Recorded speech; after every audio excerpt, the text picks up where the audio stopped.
American youth. And we're fortunate to have with us to talk about some of the challenges of African American youth, Pastor Kay Walker, Ms. Stephanie Johnson, and Mr. Harold Shaw.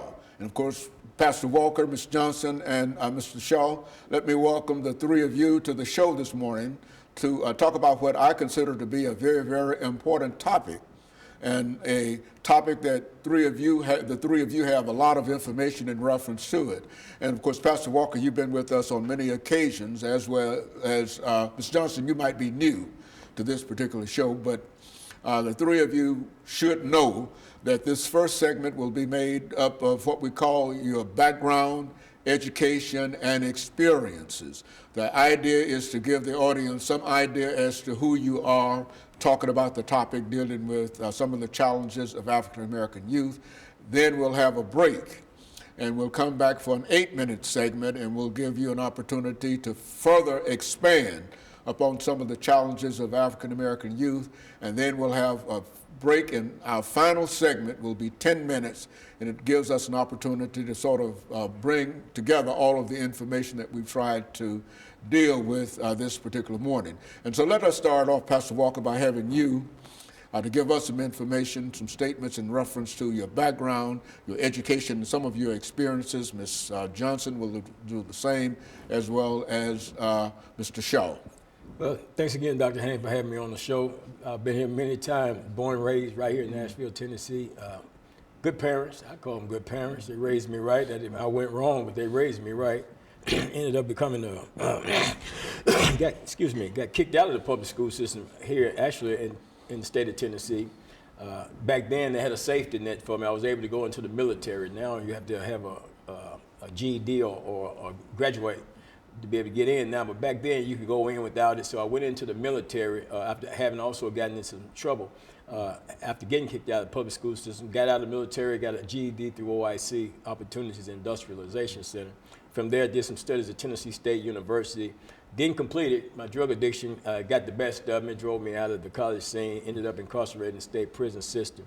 And just lived a lifestyle of crime for many years, 17 plus years drug addiction, crime, and all of that stuff back in 1986. To be exact, August 24th, God intervened in my life, called me away from that lifestyle of drug addiction and crime and everything, and called me into the ministry. And this is what I've been doing ever since. That's what brings me to this show, because I'm always looking to make a difference in the lives of other people. Very good. And of course, Mr. Johnson, what about you? Hey, I was born and raised here as well. I grew up in my grandmother's home. She was a foster mom to 100 plus kids here in Nashville over the decades. And so I saw a lot of youth coming in and out.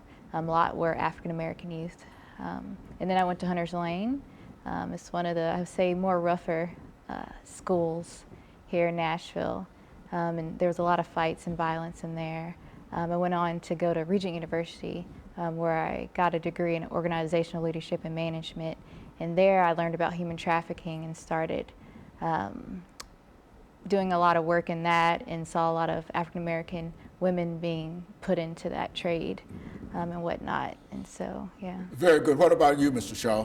Well, I'm born and raised right here in Nashville, too, over in North Nashville. Graduated from Pearl Cone, went into the military, did 20 years in the military. While in the military, I had a chance to do some mentoring and do some work with kids in high school. That what led me to, when I retired, to start my own organization. It's me and some of my dedicated best friends and staff members that I have with it. It's called We Are Relevant, and our main goal is to get these kids ready for college. I read through a website, it's called usnews.com, and it actually gives a grade point for all the different high schools. And then when I seen that Pearl Cone was graduating 87%, only 6% of them was ready for college.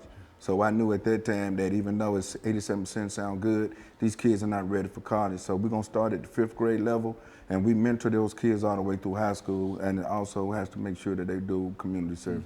And so in a real sense, all three of you represent some efforts to deal with some of the challenges of African American youth. And what we'll do, we'll have our first commercial break, and then we'll come back and we'll allow the three of you to talk about something specifically in reference to some of the problems or some of the challenges or some of the successes of African American youth during this second period following this very, very a short commercial break. And of course, what we'll try to do is to join you when we come back with our second segment of the show for the morning.